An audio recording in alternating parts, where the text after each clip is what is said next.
Israel के रक्षा मंत्री ने गाजा के अंदर ग्राउंड ऑपरेशन को हरी झंडी दे दी है। जल्द ही गाजा के अंदर इजरायल की टैंक आर्मी और ग्राउंड फोर्सेस जाने वाली हैं और ऐसे में अब इजरायल की सेना की सबसे बड़ी परीक्षा होने जा रही है।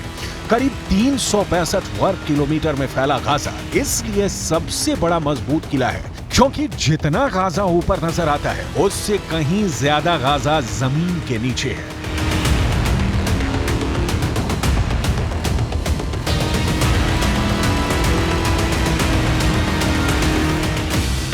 गाजा के इन सुरंगों में 2 मंजिला इमारतें होने के दावे किए जाते हैं और इनका रास्ता सुरंगों से होकर खुलता है। इन्हीं सुरंगों के अंदर हमास की हथियार निर्माण की फैक्ट्रियां हैं।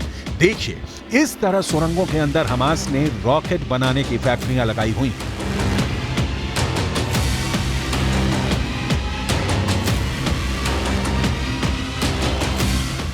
दावा किया जाता है कि गाजा के अंदर 500 किलोमीटर लंबाई की फैली हुई सुरंगें हैं। इन सुरंगों के अंदर हमास के आतंकी चूहे की तरह छुपे हुए हैं और जैसे ही इजरायल की सेना गाजा के अंदर घुसेगी, हमास के आतंकी इजरायली सेना पर टूट पड़ेंगे।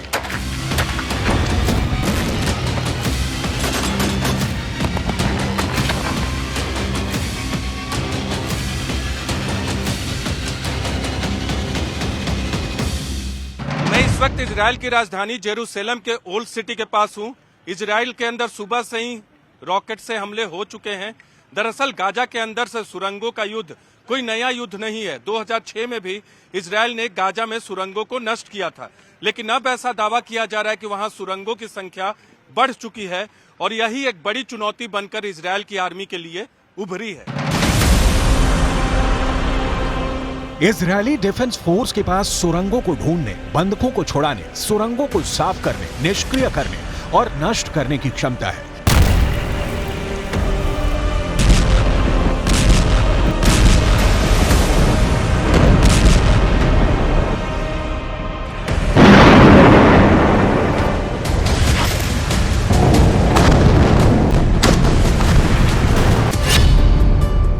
इजरायली आर्मी के पास याहलोम यूनिट है जो कि सिर्फ सुरंगों को ढूंढकर उनको आतंकियों समेत नष्ट करने में ही माहिर मानी जाती है।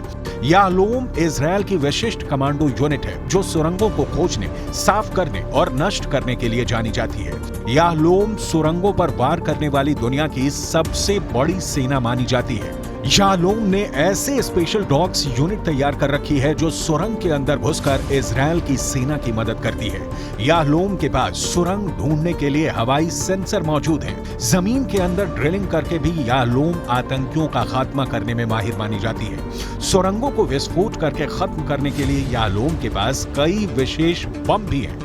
इजरायल के पास ऐसे कई बुलडोजर भी हैं जो सुरंगों के दरवाजों को सील करके आतंकियों को जिंदा दफन भी कर सकते हैं। साल 2017 में ऑपरेशन नॉर्दर्न शील्ड के दौरान इजरायल की उत्तरी सीमा पर कई सुरंगों की खोज की गई थी। ये सुरंगें हिजबुल्लाह की थी।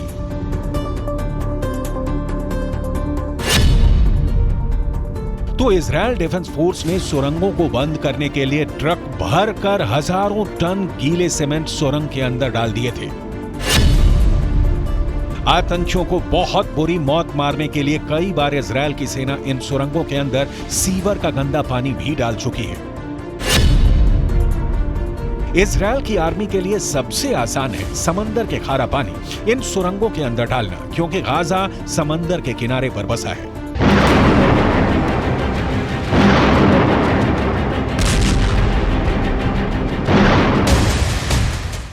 फिर भी कई कारणों से हमास की सुरंगों को ढूंढना और उन्हें नष्ट करना भी कोई साधारण मामला नहीं होगा।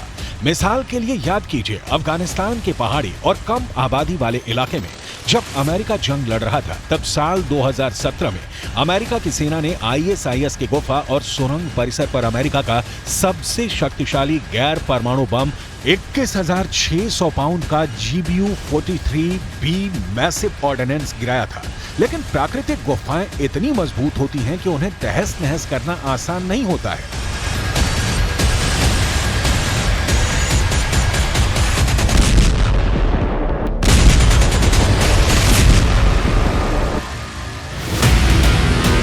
इजरायल के लिए सुरंगों में सीधा एक्शन इसलिए भी मुश्किल है क्योंकि इजरायल की आर्मी ने गाजा में घेरेबंदी की शुरुआत में ही कुछ छापे गाजा के अंदर मारे थे और इसके बाद आईडीएफ ने ही यह अनुमान लगाया था कि शायद आतंकवादी बंधक नागरिकों को सुरंगों के अंदर ले गए हैं।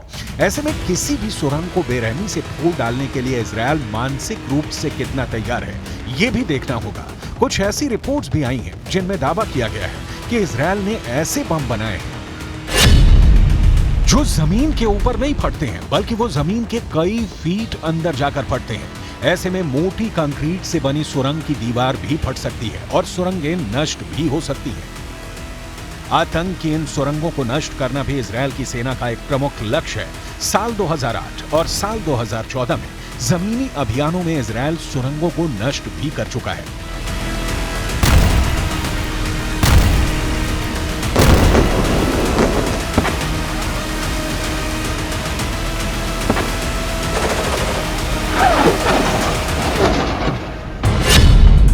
इजरायल को उम्मीद थी कि गाजा में हमास ने करीब 500 किलोमीटर तक सुरंगें बना रखी हैं। इजरायल का दावा है कि इनमें से करीब 90 किलोमीटर की सुरंग को वो नष्ट कर चुका है।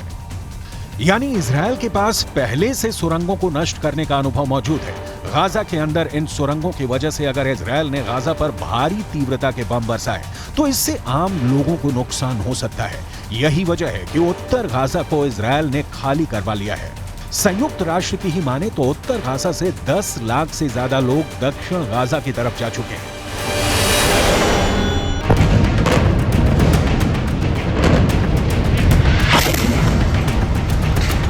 गाजा के अंदर पानी की सप्लाई का हाल बहुत बुरा है। दरअसल युद्ध की शुरुआत के साथ ही इजरायल ने गाजा में पानी की सप्लाई बंद कर दिया था। हालांकि इजरायल ने अब यह दावा किया है कि वो दक्षिण गाजा में पानी की सप्लाई करेगा, लेकिन अब तक कुछ भी तय नहीं है। अब तो फिलिस्तीन के अखबारों ने भी यह दावा किया है कि पानी की कमी की वजह से गाजा के लोग नहा नहीं पा रहे हैं, जिसकी वजह से त्वचा की बीमारियां होने लगी हैं।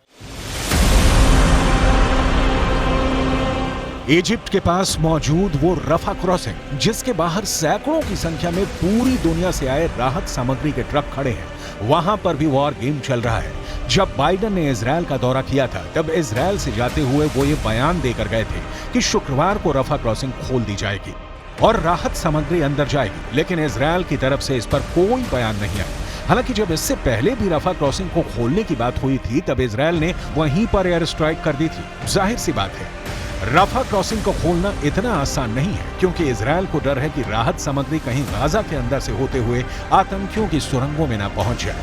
पहले से इजरायल ये दावा करता रहा है कि पूरी दुनिया ने गाजा को कई सालों में जो मदद भेजी है, दरअसल वो मदद आतंकियों के पास पहुंची है और उसका इस्तेमाल ऐसी ही सुरंगों को बनाने के लिए किया गया है।